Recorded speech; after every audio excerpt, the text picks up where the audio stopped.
but when you transition between those modes, there were issues that had to be worked through.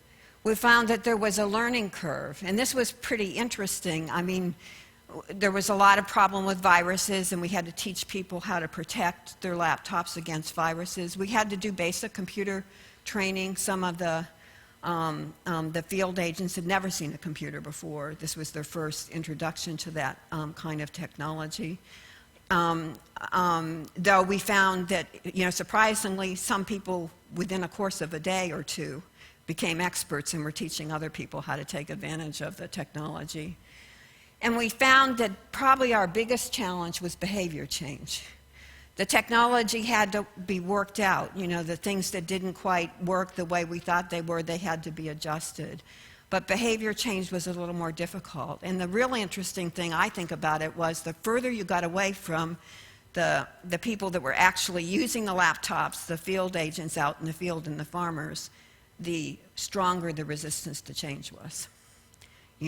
Where people had predicted the opposite, that it would be more difficult to get the field agents to get behind the program than it would to get the people, that were their supervisors that worked out of offices or were higher up in the management chain.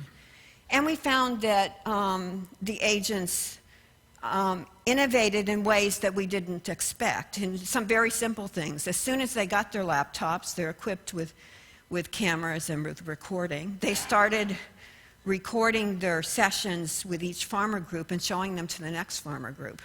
And we got that cross-fertilization of information. No one told them to do that. They just decided to do that.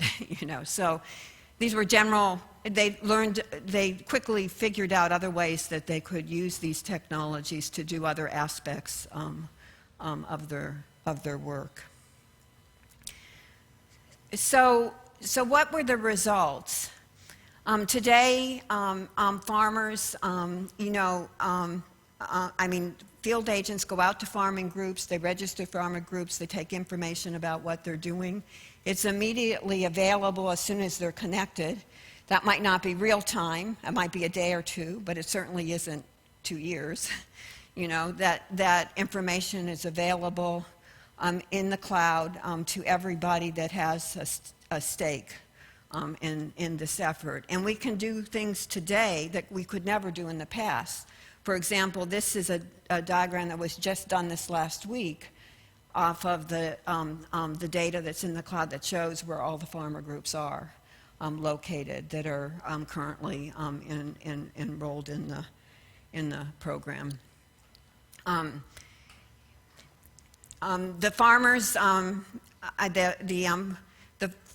the field